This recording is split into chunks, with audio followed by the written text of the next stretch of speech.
Hallo zusammen, ich bin der Oli von Döner Experience. Wir sind ein Catering, das seit 2018 existiert. Jetzt gehen wir einen Schritt weiter. Ein eigenes Dönerlokal. Wieso Döner? Wie hat alles angefangen? Ursprünglich war es mehr eine Schnapsidee, dass wir unseren Döner gekauft haben, vor 16 Jahren. Dann haben zweimal im Jahr eine Dönerparty stattgefunden. Während dieser Zeit war ich jetzt im Studium, Lebensmitteltechnologie. Da liegt es auf der Hand, dass wir die Dönerpartys gebraucht haben als Spielwiese. Spielwiese, um Neues auszuprobieren. Neue Soßen, neues Brot, neue Kombinationen. Wir haben angefangen, alles selber herzustellen. Unsere Spiesse selber zu schichten. Das ist so gut angekommen bei unseren Leuten, dass die Dönerpartys immer wie grösser und grösser geworden sind.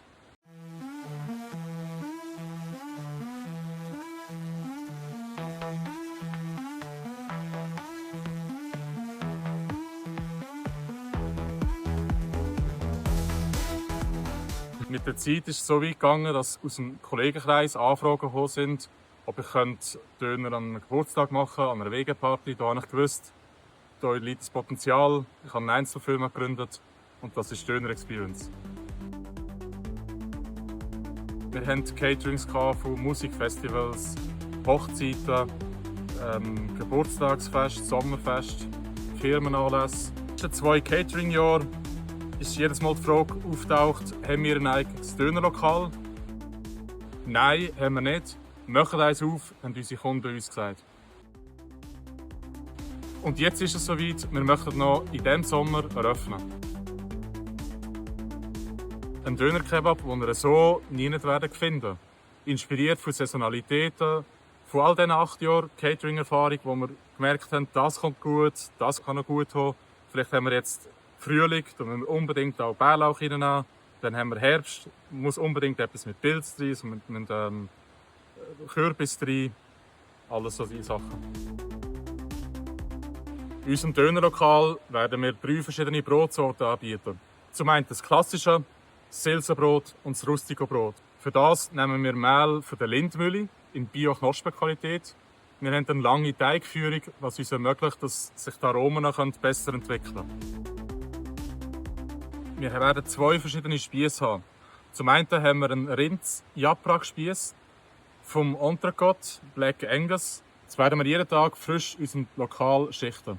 Gewürzt ist es nur mit Salz, also 99% Fleisch, 1% Salz, mehr nicht. Für unsere Bullenspiesse haben wir uns etwas ganz Besonderes überlegt. Und zwar werden wir 4-mal im Jahr eine andere Marinade haben. Zu jeder Jahreszeit werden wir einen passenden Geschmack haben. So wird unser Bullenspiess im Sommer mit Zitrone, schwarzem Pfeffer gewürzt. Im Herbst haben wir Sweet Chili Lime etc. Wir werden immer wieder gefragt, haben wir auch etwas für Veggies? Ja klar, das ist uns sehr wichtig. In unserem Dönerlokal möchten wir auch, dass Vegetarische und Fleisch auf Augenhöhe ist. Das heisst, unser Vegetarische ist viel mehr als einfach nur eine Alternative zum Fleisch. In unserem Veggie-Sortiment haben wir Okara-Seitan, den wir auch jeden Tag frisch in unserem Lokal zubereiten. Zudem werden wir Falafel anbieten. Auch dort werden die je nach Jahreszeit wieder anders schmecken.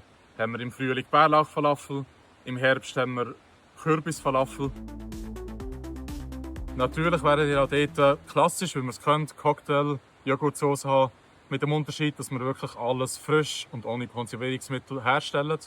Nebst Cocktail und Joghurtsoße werdet ihr auch Soßen finden wie Pflaumen Ingwer, Rande, Apfelsaft, Cashewnuss. Auch dort erlauben wir uns mit der Saison mitspielen und einfach nur den vollen Geschmack weiterzugeben.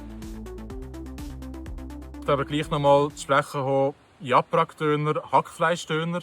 Für die, die es vielleicht nicht wissen, ein Hackfleischdöner ist der, den man die letzten 10, 20, 30 Jahre in der Schweiz angetroffen hat. Das ist der gepresste Fleischspieß, wo man schön so Streifen schneidet. Hackdöner hat aber immer einen gewissen Anteil Paniermehl drin, Bindemittel, Geschmacksverstärker, eine Würzmischung.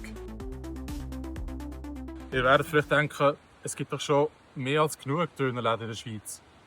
Nein, wenn man das jetzt mit Japrak anschaut, es gibt wirklich in der Tat nicht so viele Japrak-Dönerspieß, wie das ein Hack-Dönerspieß gibt. Und es ist wirklich etwas, das erst am Aufkommen ist. Bei unseren Jabrak-Spiessen ist das Fleisch natürlich schon 5-mal teurer als bei einem Hackdönerspieß. Dazu kommt noch ein grosser Aufwand. Es ist ein Unterschied, den man wirklich schmeckt. Was wir euch unbedingt auch noch anbieten möchten, sind unsere Themenwochen. In diesem Bereich möchten wir ein bisschen Aufklärung betreiben.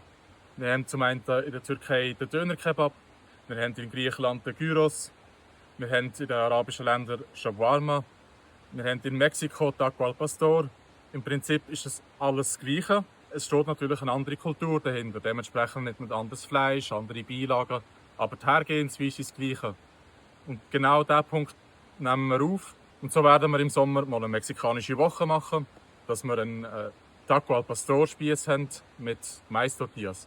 Im Herbst werden wir ganz sicher eine Wildwoche haben, wo wir unsere Wild-Sauré-Kreation ausprobieren können. Vielleicht hat auch der eine oder andere von euch schon mal etwas von einem Oktopus-Döner gehört. Das ist etwas, das auf sozialen Medien ein bisschen viral geht. Das nehmen wir gerne auf. Wir nehmen uns gerne eine Woche Zeit und dann euch über eine Woche lang einen Oktopus-Döner anbieten. Ihr werdet euch sicher fragen, wieso Sisseñor? Wieso eröffnen wir ein Dönerlokal, das Sisseñor heisst? Ganz einfach, wir wollen in erster Linie einfach überraschen, provozieren. Wir verfolgen einen anderen Ansatz als jetzt andere Dönerbuden. Wir haben einen anderen Hintergrund. Wir möchten wirklich den Dönerkebab neu definieren. Vielleicht sogar revolutionieren. Habt ihr Bock auf so ein Dönerkonzept? Dann unterstützt uns mit einer kleinen Spende. Wir sind euch sehr dankbar.